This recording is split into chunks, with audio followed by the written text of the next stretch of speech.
Gracias a nuestros expositores y gracias a ustedes también por la paciencia. Nos pasamos un poquito de tiempo. Vamos de común acuerdo con la vicecontralora a hacer solo una pregunta a cada uno. Entonces vamos a hacerla desafiante, de verdad lo digo. Entonces, a Cris primero porque corremos el riesgo de que Luis se nos extienda. Luis segundo. Cris primero. Entonces, el antecedente es este que estamos viviendo en Colombia, que vimos hoy en la mañana, Cris. Tenemos un avance de muchas entidades de fiscalización superior hacia la medición, la evaluación, la auditoría de desempeño, incluido aplicado a los ODS. Pero ese avance ha estado estimulado, como bien dijo Cris, por una serie de pautas de estándares, los estándares ISAI, que dan unos ciertos requisitos, cuando menos mínimos, para que todos confiemos en la calidad del informe y para que ese informe de auditoría de evaluación tenga impacto. Entonces, al mismo tiempo, vemos que hay diversidad. Y me parece, esta no es la pregunta para Cris, que esa diversidad cabe dentro de las pautas ISAI. Esta mañana vimos los contralores daban ejemplo de diversas maneras de cumplir con las pautas ISAI. Perú tenía un enfoque, Chile tenía otro, muy pertinente, muy interesante. Colombia tiene otro, según su institucionalidad. Entonces, la pregunta para un experto, y creo que tenemos el privilegio, él no lo va a admitir, pero así es, de tener uno de los 10 máximo expertos mundiales con una visión de lo que está ocurriendo en el mundo. Eso tenemos que aprovechar. Entonces, la pregunta para Cris es esta. Admitiendo que hay diversidad, ¿se sabe ya qué funciona mejor, qué no ha funcionado? ¿Me entiendes? Aunque no nos basta excusarnos diciendo cada país tiene su enfoque. Ya alguna entidad tiene que estar diciendo, por ejemplo, esta forma de negociar el plan de mejoramiento no ha producido buen resultado. El gobierno no la sigue, no la atiende, el Congreso no presta atención, no tiene oídos para esto, el centro de gobierno no sirve, la dirección de presupuesto no cree en este.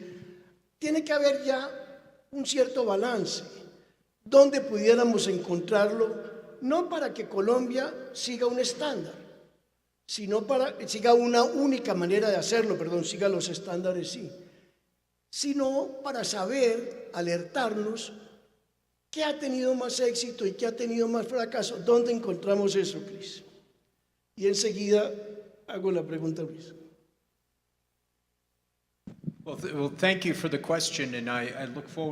Por la pregunta. Y tiene que presentarme alguno de esos otros 10 expertos que dice que están por ahí. Un par de cosas. La tesis de la pregunta está correcta en cuanto a que no hay un modelo, un único modelo acertado de cómo, bueno, saquémoslo del lenguaje de las ODS y pongámoslo solamente en cómo logramos el desarrollo sostenido en cualquier sociedad específica. Francamente, si hubiese un modelo correcto, nuestras vidas serían muy aburridas. Sería simplemente vaya a ese país, entienda lo que hacen, replique. Lo que hace que nuestra vida sea divertida, y particularmente en la gente del lado de la auditoría, es tratar de identificar ampliamente las buenas prácticas y pensar en qué medida pueden aplicarse en nuestras situaciones en particular, ya sea el desarrollo, la estructura de un gobierno nacional, los mandatos que se puedan tener como Oficina de Auditoría Nacional, los desafíos a los que nos enfrentamos. Con esto en mente, ya estamos viendo algunas cuestiones muy clave que sí son muy importantes para el éxito hacia adelante. Y cómo funcionen en cada gobierno es situacional, pero al menos en términos de las amplias prácticas podemos ver algo. Lo primero que vemos es que para que los gobiernos nacionales tengan éxito, tienen que pensar en cómo quitan los principios amplios y los compromisos amplios como parte de la Agenda 2030 y los integran sistemáticamente a los planes de desarrollo nacionales, de manera que no haya iniciativas desparramadas. Tiene que estar incorporado en lo que ya estamos tratando de lograr en nuestro país. Lo segundo, que está directamente relacionado con esto, es que necesitamos una atención de primer nivel. Los países que están más avanzados en esto tienen comisiones para desarrollo sostenible, lideradas por el jefe de Estado, por un primer ministro, en los niveles más altos para expresar el compromiso de que esto no es simplemente un problema ministerial o un desafío, esto es fundamentalmente es algo que le concierne a toda la sociedad. Y lo tercero que estamos viendo es que están asegurándose de tener una integración y coordinación horizontal, es decir, coordinar mecanismos para que los ministerios funcionen en conjunto de forma transversal. La colaboración es un acto humano no natural, poco natural, y sin embargo estamos pensando cómo lograr esto, sin perder la experticia técnica de ninguno de los ministerios. Los ingenieros civiles que están en una agencia de infraestructura van a seguir siendo buenos ingenieros civiles, pero se necesita ponerlos a trabajar con gente que está pensando sobre cómo transportamos gente con discapacidad, cómo transportamos con la fuerza laboral. En los Estados Unidos, por los desafíos demográficos, tenemos 11.000 personas cada día que llegan, que pasan los 65 años. Es ahí que se hacen elegibles para lo que llamamos el Medicare, que es el programa de salud pública. 11.000 personas todos los días por los próximos 15 años, lo cual pone una presión bastante grande sobre los presupuestos nacionales. Así que hay que pensar en la integración horizontal. Los países exitosos también piensan sobre la integración vertical, que quiere decir asegurarse que no sea solo una cuestión gubernamental, y es por eso que esta conferencia es tan importante. Se trata de asegurarse de que se incorporen a la sociedad civil, que se incorporen a la academia, el sector privado, para discutir los varios roles y relaciones que van a darse ahí. Y quinto, sexto, y luego voy con uno más y ya paro, es que sistemáticamente se aseguran que se tome el principio de la inclusión y de que no se deje a nadie atrás. Esto no es algo para algunos de nosotros y no para el resto. Es fundamentalmente, se trata de asegurarse que aquellas personas que tradicionalmente o históricamente han tenido la peor parte, ya sea por género, ya sea por discapacidad, ya sea por su raza, por su etnia, o porque son de pueblos indígenas, cualquiera que sea el caso, ya sea algo de rural contra urbano, asegurarnos de, si queremos tener éxito como sociedad, tenemos que tener una sociedad inclusiva, y eso no es fácil de hacer, pero los países exitosos están pensando en esto de una forma sistemática y directa. Y finalmente, para aquellos que estamos en la comunidad de auditoría, está el hecho de que el éxito, los países exitosos se aseguran de medir su rendimiento sistemáticamente, se aseguran de utilizar los datos para identificar oportunidades de mejora, se aseguran de enfocarse en cuestiones de innovación, mejoras en la entrega de servicio, todo a través del uso de la evidencia. Hay como una cuestión a nivel mundial que se llama la política basada en evidencia, y se trata de ver que nos estamos enfocando en lo que funciona. Y muchas veces lo que hacemos en nuestros gobiernos, si uno sondea a la gente, hey, ¿por qué lo hacemos así? Es porque siempre lo hemos hecho así. Y esto no necesariamente es malo. La tradición siempre ha tenido un valor, pero tenemos que estar haciendo la pregunta de someter todo a la prueba de la evidencia, someter todo a la prueba de cómo lo podríamos hacer mejor y cómo lo vamos a hacer mejor. Estas son algunas de las prácticas clave que hemos Muchas visto. gracias a Chris. Thank you, Chris. Para los equipos And de la for Contraloría the que puedan y que creo que han sido invitados de manera muy abierta a conversar mañana con Chris durante el día. Tiene también la amplitud y el interés de aprender de sus experiencias y de que le puedan hacer. No va a responder todas las preguntas dogmáticamente, pero va a responder con base en experiencia las preguntas que a los equipos de auditores y de evaluadores de la Contraloría les han ido surgiendo. Bien, ahora con Luis. Va a pagar un precio para que mañana apoyemos a Brasil. Entonces voy a ser, no groseramente, pero exagerada, casi groseramente desafiante. Es esto. Alguien dijo imprudentemente que ya tenía yo 45 años de experiencia, si algo así es, ¿verdad? No quiere decir buena experiencia, muchos años.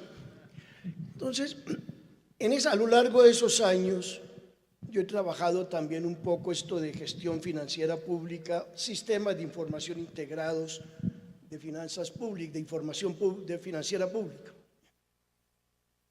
Entonces, les voy a contar cómo es mi historia para hacerle la pregunta a Luis. La mayoría de los sistemas que se han montado en América Latina han fracasado por lo menos una vez. Y no han fracasado principalmente por el sistema de información. Brasil, una experiencia, pero no solo Brasil, México, los centroamericanos. Colombia lleva 20 años montando el sistema de información financiera pública integrada. Cuando calculé entre una entidad multilateral y una bilateral, entre préstamos, principalmente préstamos y un poco de cooperación no reembolsable, Colombia ha invertido 2.500 millones de dólares en este desarrollo. Lo interesante es que cada vez que escuchamos de mejorar el sistema, escuchamos en América Latina que es que hay una nueva innovación tecnológica. Entonces, ¿cómo no vamos a adherir? Pero que yo sepa, hasta ahora muy rara vez ha habido rendición de cuentas de por qué ha sido tan difícil montar esto en la región. Tenemos explicaciones, pero esa no es la pregunta para Luis. Ahora viene la pregunta para Luis. Pero como estamos en rendición de cuentas, es bueno eso. Que yo sepa, en mi modesta experiencia, algunos países llamaron a rendición de cuentas, algunos gobiernos, perdón, llamaron a rendición de cuentas a la propia agencia proveedora del sistema de información. Para mencionar solo dos casos, uno que nos toca de cerca. La ciudad de Medellín llamó a cuentas a Oracle hace 10 años, creo. Ya cuando uno tiene 45 se le olvida el resto. Pero llamaron a cuentas a Oracle y le dijeron, su sistema puede estar muy bien montado, pero no es lo que esperábamos y no es lo que nos sirve. Y Oracle estuvieron casi a punto de ir a un lío judicial, que a nadie le interesa. Oracle cedió. Un caso. En el caso de Chile, lástima que no esté el Contralor, cuando se montó el caso chileno, el gobierno exigió que la compañía proveedora, una compañía española muy respetable, como la de Luis, muy respetable, se sentara con Oracle por meses a discutir el concepto del sistema de información integrada. Y solamente cuando todos estuvieron de acuerdo en cuál era lo que iban a producir y segundo, a qué costo, se procedió con lo que se llama el SIGFE 2. Entonces, la pregunta, no, me falta otro antecedente. Voy a desvirtuar un poco lo dicho por Luis para que él es más experto, él me va a tomar, pero voy a darles este ejemplo.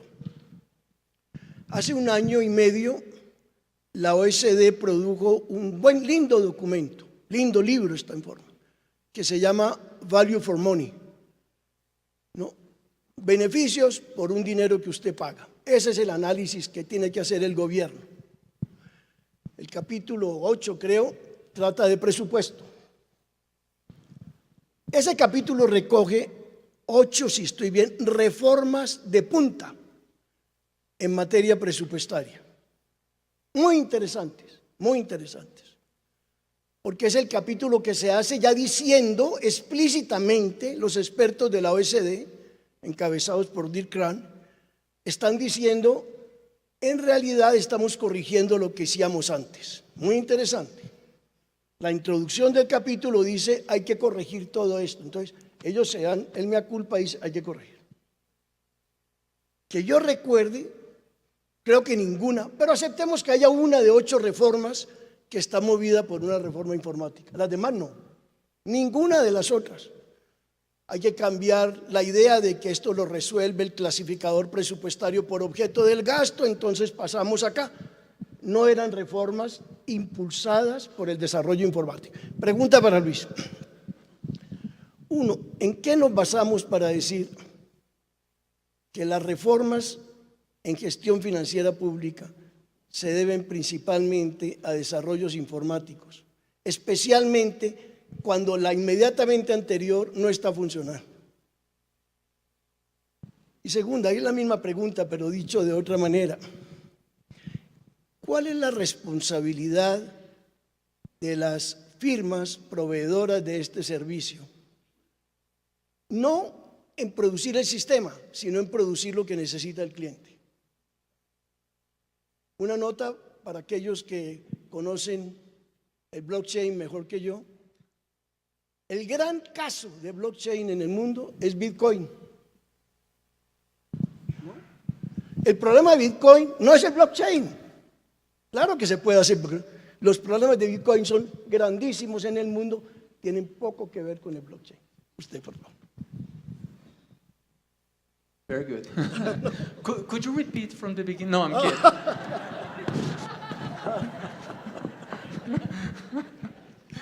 Okay.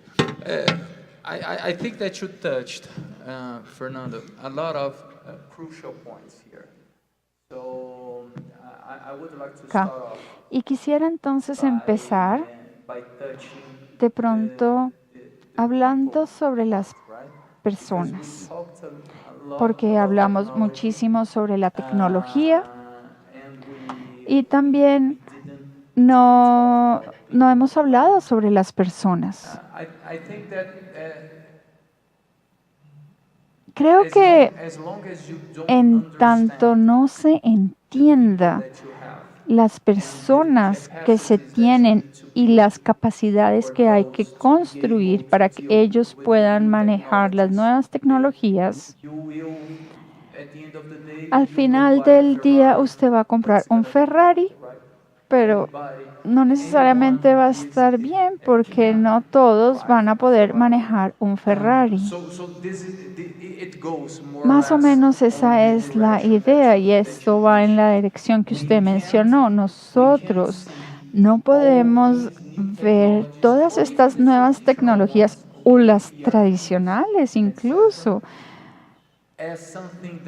ERPs o algo que usted pueda solamente copiar y pegar. Compra una plataforma, compra tecnología específica donde usted invierte y la tecnología solita va a ser la tecnología todos sus problemas. No, está equivocado, eso no es correcto. Eso es exactamente el punto que yo creo que usted quiere enfatizar. Desde el punto de vista de una compañía privada o un subcontratista como soy yo en muchos proyectos específicos, usted, si realmente quiere hacer la diferencia en el área gubernamental, tiene que claramente entender, posicionarse a sí misma y decir, si no tengo la estrategia correcta, como Christopher mencionó, para poder traer un impacto positivo a una política específica, teniendo en cuenta la forma correcta de avanzar y de desplegar y lograr el objetivo, usted puede invertir en blockchain, RP, los robots, todo lo que usted quiera, todo va a ser inútil, usted no va a tener ningún resultado a la mesa. Para resumir entonces, construcción de capacidad es muy importante, pero hay que tener con las capacidades correctas va a poder diseñar mejor la estrategia, los objetivos y específicamente lo que se requiere contratar para poder entender y detallar las necesidades para avanzar con el proceso de compras correctas, para invitar al socio correcto a la implementación que hay que establecer. Nosotros siempre tendemos a acelerar las cosas un poco y al final del día contratamos el aliado incorrecto con la tecnología incorrecta sin tener el alcance claro, y esa es la razón por la cual fallan los proyectos. Sobre todo el proyecto de tecnología de la información. He escuchado algo sobre un ejecutivo de la asesoría que hizo una pregunta como decir, ¿alguien acá sabe cómo un proyecto puede puede estar un año más tarde? Pero nadie le respondió y él dijo, pues un día por vez. Realmente, si no tiene la estrategia correcta, si usted no sabe qué hacer, después de cierto punto, usted se va a ver a sí mismo atrasado en un año en un proyecto o 20 años, no sé. Y usted cambia las tecnologías y usted empieza a demandar nuevas cosas porque usted realmente no sabe qué hacer y ahí continúa. Básicamente, la historia larga, corta, estos son los puntos donde hay que hacer énfasis. Muchas gracias a Luis. Por mi parte, voy por Brasil mañana después de escuchar su respuesta. Mil gracias.